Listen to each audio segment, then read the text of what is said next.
Hey everyone, Rock the Knee Fantano here, the internet's busiest music nerd. I hope you guys are doing well. I caught a recent podcast clip off of the Rest is Entertainment podcast featuring Richard Austen and Marina Hyde, where they talked about an interesting phenomenon in the charts today. Essentially what Richard describes as the complete disappearance of bands from the chart. Not only rock bands, but bands of all sorts, be they jazz, electronic, folk, even large-scale pop outfits like One Direction, stuff like that. Though, the one anomaly kind of bucking that trend are all of these K-pop groups that are very popular and viral right now. But yes, for the most part, Richard speaks of a complete disappearance of bands. Let's watch some of that clip. And in the first half of the 1980s, there were 146 weeks when bands were number one. The first half of the 90s, there were 141 weeks. In the first 5 years of this decade,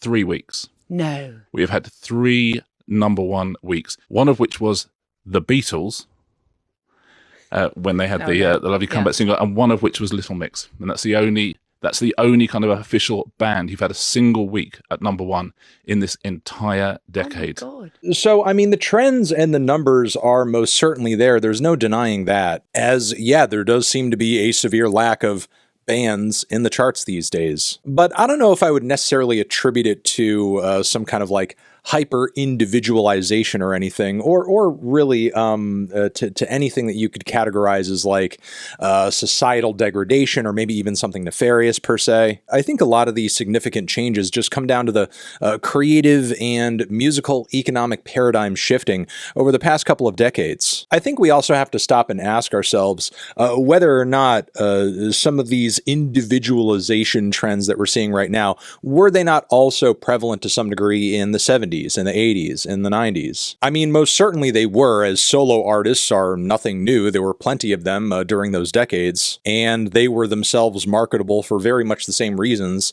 that solo artists today are marketable. You have an individual who is maybe charismatic, cool looking, sexy, easy to relate to. Maybe you even create some sort of weird parasocial obsession with them in your mind. Plus, on top of it, when you're talking about a lot of these bands that used to be maybe cult classics or high up on the charts, I mean, not only was it just the music, but often the very strong and notable and very memorable personalities behind these groups that kind of drove interest in them. Many of whom I could mention by a single name, and a lot of you would know exactly who I'm talking about just because of how legendary these figures are. Be they Cobain or Cornell or Vedder or Mercury, Reznor, Halen, York. So it's not like this fixation on, this focus on, this obsession with very captivating individuals in the world of music, in bands, is anything all that new. I mean, I think we're seeing just as much of that now as we ever have, but what's changed is that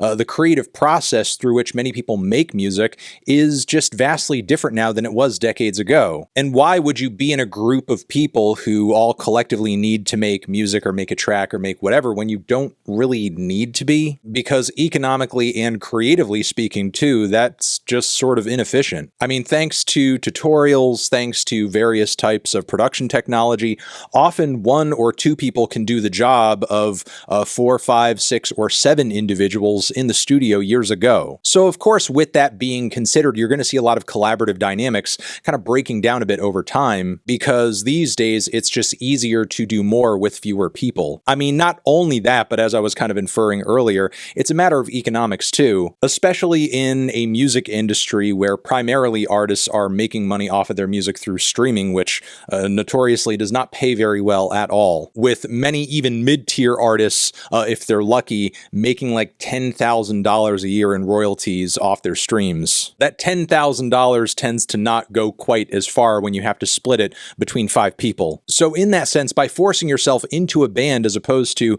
more of a solo career or a duo, something like that, you could potentially be doing a disservice monetarily to yourself and your career. But also on top of that, this very same technology, as well as digital communications, makes it really easy to collaborate in a wider variety of ways than just like having 4 guys just locked into a sweaty, smelly studio for hours. Here's my track, here's my beat, here's my chord progression, here are my lyrics, what could you add to them program in the DAW, send it back to me over email. We're passing files back and forth. We're communicating and working on a song together without even having met face to face. So again, it's not like the art of collaboration is like completely gone now. It's just that there are more convenient ways to go about doing it than locking a bunch of dudes together into a contract for life, essentially, and calling it a band. And even when you have an artist who maybe wants to go for a little bit of a rock thing on their album, or that's just kind of their overall aesthetic and vibe, like Olivia Rodrigo, for example, when you want that sort of sound, you want that sort of energy,